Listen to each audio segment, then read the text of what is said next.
Shalom saudara-saudara yang kekasih, bersama dengan saya Pendeta Ram Kenny. Setan tidak menyenangi atau membenci doktrin Ka'bah atau doktrin bait suci. Kenapa? Karena di dalam doktrin ini atau di dalam Ka'bah, Allah mengajarkan kepada manusia melalui Musa bagaimana ia akan menyelamatkan umat manusia dari dosa.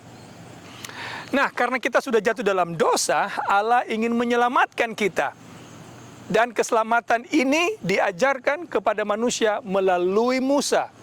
Dalam Keluaran pasal 25 ayat 8 kita bisa temukan di sana bagaimana rencana Allah itu dinyatakan. Mari kita pergi ke Keluaran pasal 25 ayatnya yang ke-8.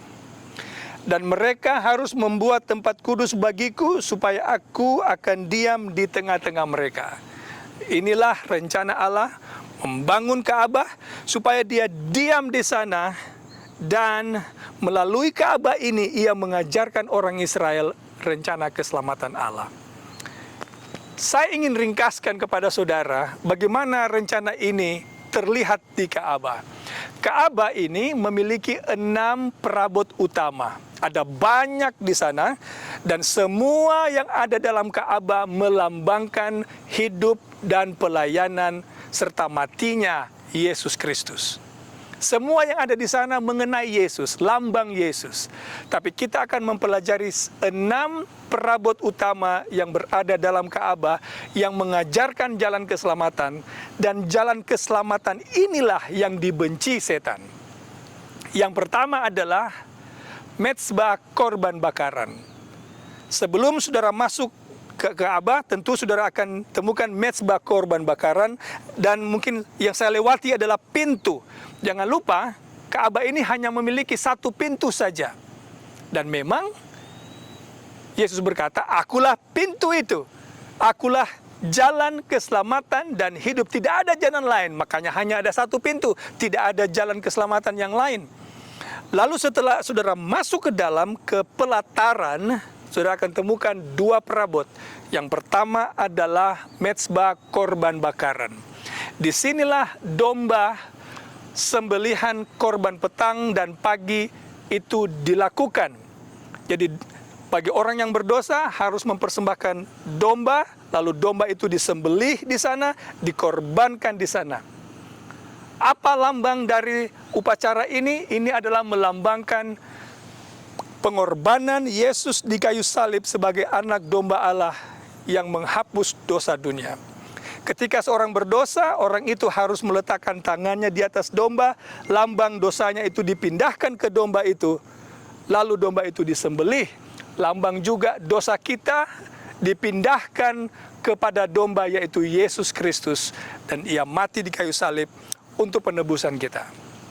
Kalau begitu, keselamatan itu tidak ada jalan lain, yaitu pertama harus melalui Yesus. Kemudian kita harus percaya dan menerima pengorbanan Yesus di kayu salib untuk penebusan dosa kita secara pribadi. Kita harus meyakini itu. Itulah awal keselamatan kita. Jadi kita bertobat, kita datang kepada Yesus karena tidak ada jalan lain, lalu menerima pengorbanannya di salib untuk keselamatan saya. Apa sesudah itu? Ditunjukkan oleh Ka'bah.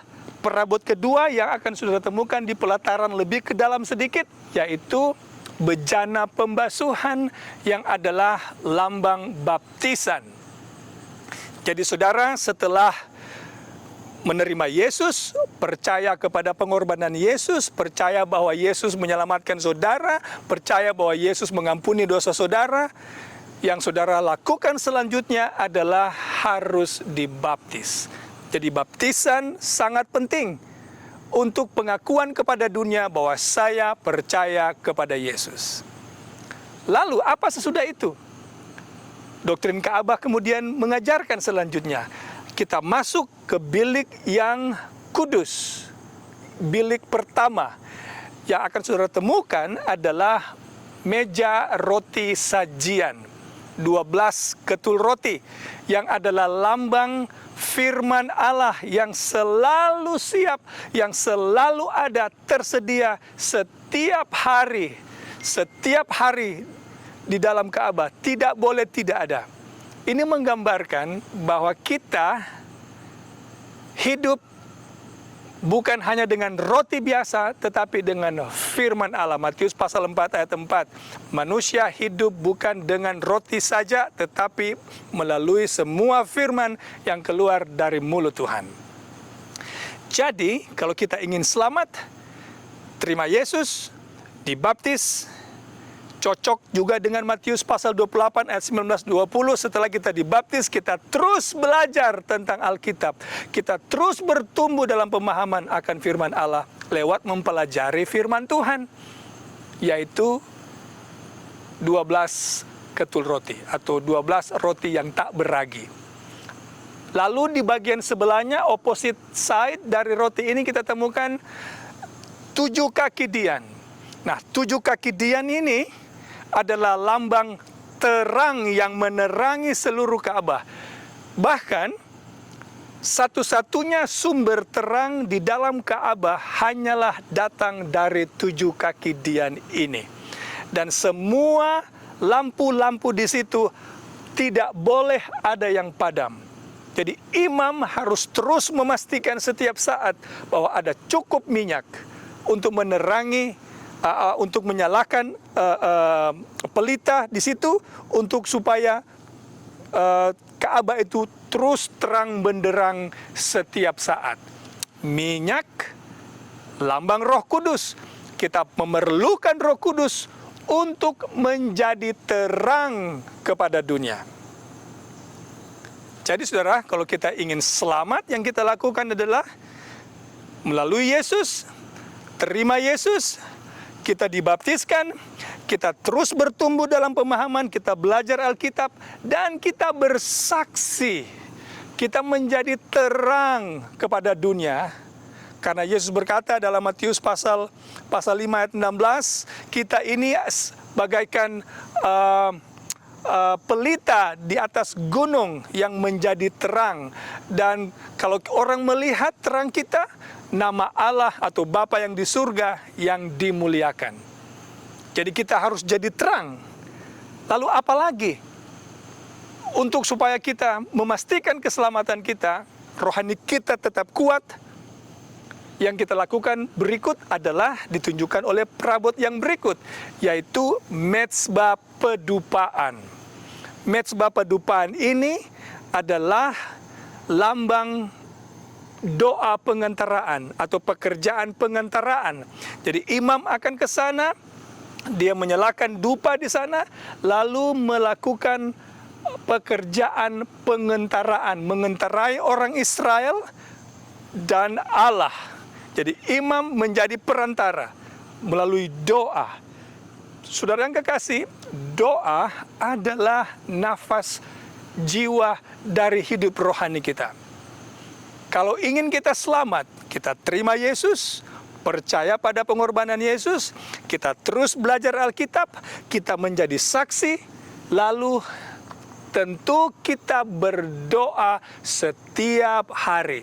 Proses ini berjalan bersamaan. Nah, kalau begitu apa yang selanjutnya, saudara yang kekasih? Perabot yang terakhir yang berada di dalam bilik yang maha kudus adalah 10 hukum Allah. By the way, 10 hukum Allah atau bilik yang maha kudus ini yang dimana tabut perjanjian itu berada adalah lambang tahta Allah. Ketika Allah hendak menyatakan dirinya kepada Israel, dia menyatakan dirinya di atas tabut perjanjian. Itu adalah lambang tahta Allah. Jadi untuk supaya kita bisa tiba di tahta Allah, kita harus mengikuti pola ini atau mengikuti apa yang Ka'bah ini tunjukkan. Apa yang ada di bilik yang maha kudus? Yaitu 10 hukum Allah. Saudara yang kekasih, hanya mereka yang menuruti perintah-perintah Allah Saya ulangi lagi, hanya mereka yang menuruti perintah-perintah Allah sebagai tanda cinta dan terima kasih mereka kepada Allah, mereka menuruti 10 hukum Allah, hanya mereka inilah yang akan melihat Allah ketika Allah datang nanti.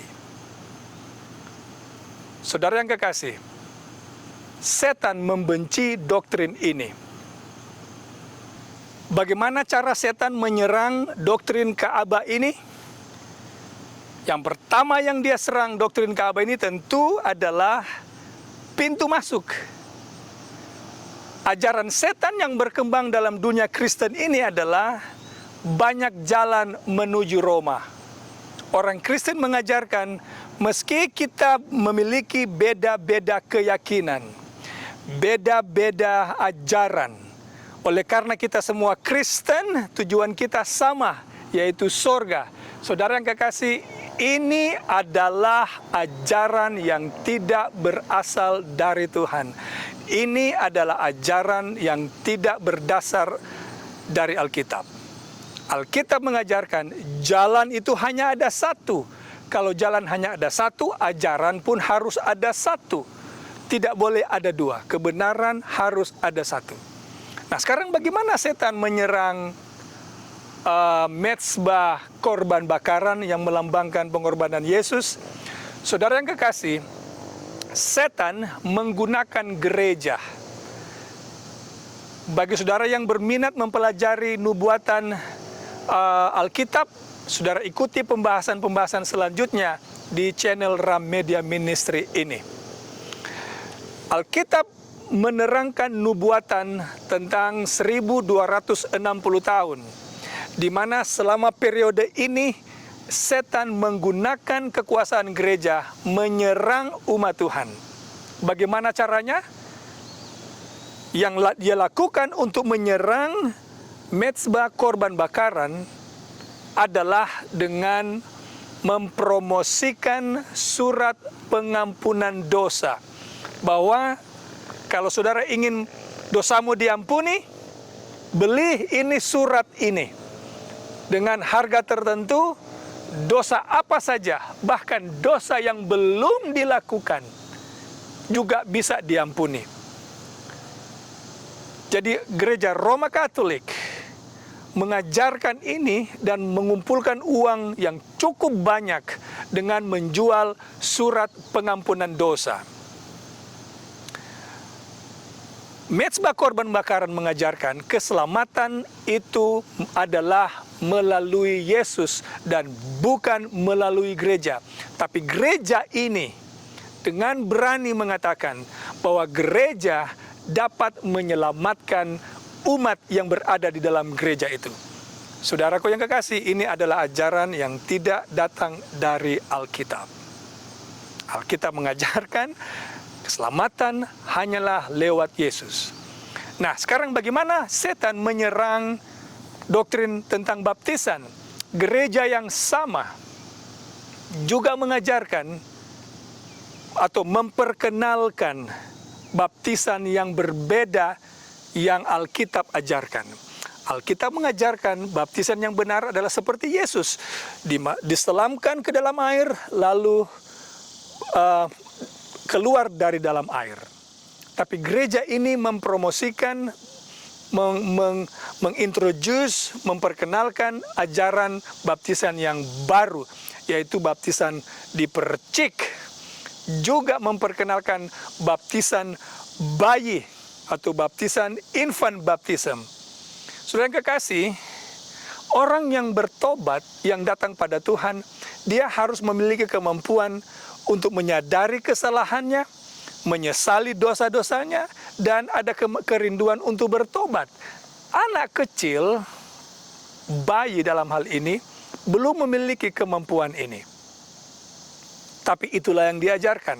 Jadi, kembali ajaran sanctuary doctrine ini, Ka'bah ini, diserang oleh setan melalui gereja ini dengan memperkenalkan dua hal, yaitu baptisan bayi dan baptisan non-biblical, yaitu baptisan percik yang dipraktekkan oleh kebanyakan denominasi Kristen hari ini. Bagaimana setan menyerang firman Allah?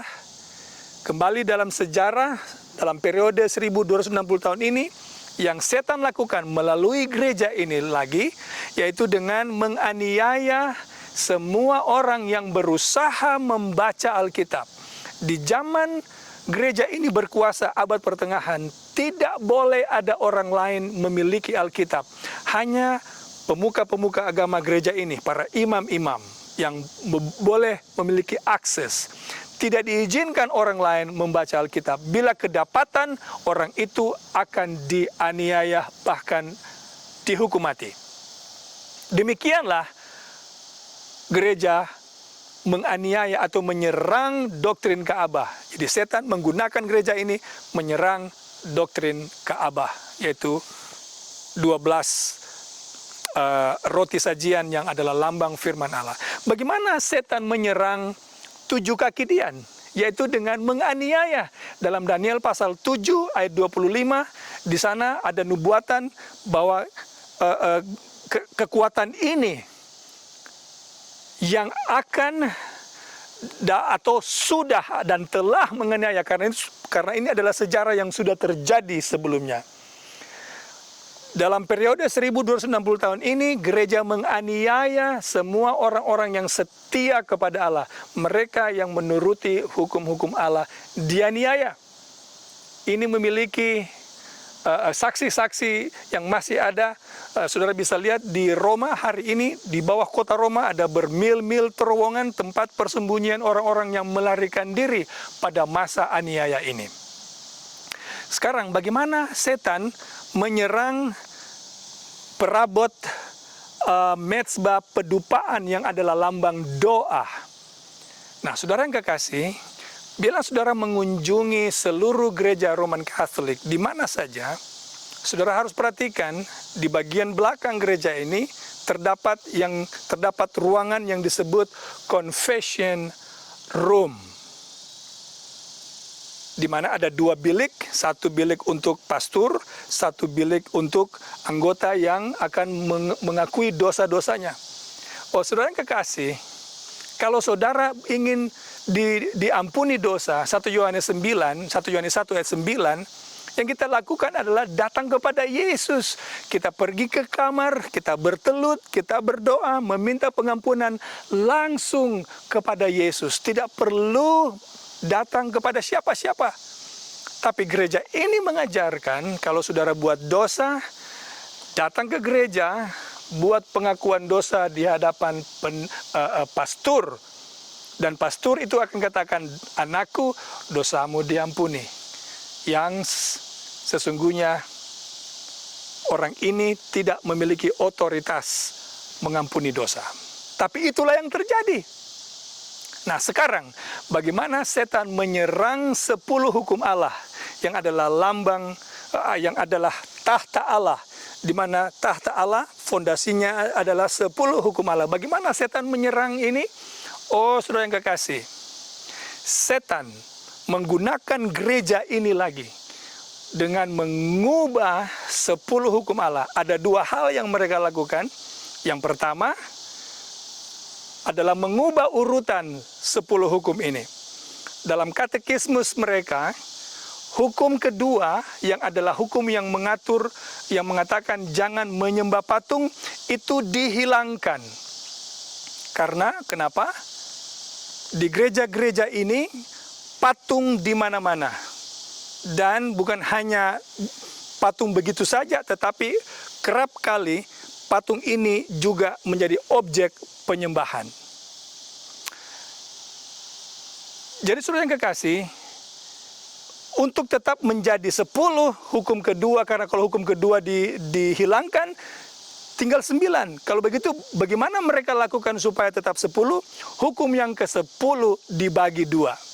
Saudara bisa cek ini sendiri kalau saudara pikir saya hanya mengada-ngada. Oke? Nah, beginilah caranya setan menyerang. Tetapi puji Tuhan, firman Allah tidak akan pernah hilang dari dunia ini. kebenaran meski terkubur selama masa 1260 tahun karena kegelapan, karena aniaya yang melanda umat Tuhan waktu itu, tetapi kebenaran Tuhan satu demi satu dipulihkan kembali. Bagaimana caranya? Ikuti video yang berikut. Nah, semoga penjelasan ini akan menolong kita mengerti kenapa setan sangat membenci doktrin Ka'bah. Dan semoga penjelasan ini juga menolong kepada saudara pentingnya mempelajari doktrin Ka'bah. Karena di situ kita bisa melihat bagaimana rencana keselamatan Allah itu terjadi. Tuhan kiranya memberkati saudara sekalian adalah doa saya.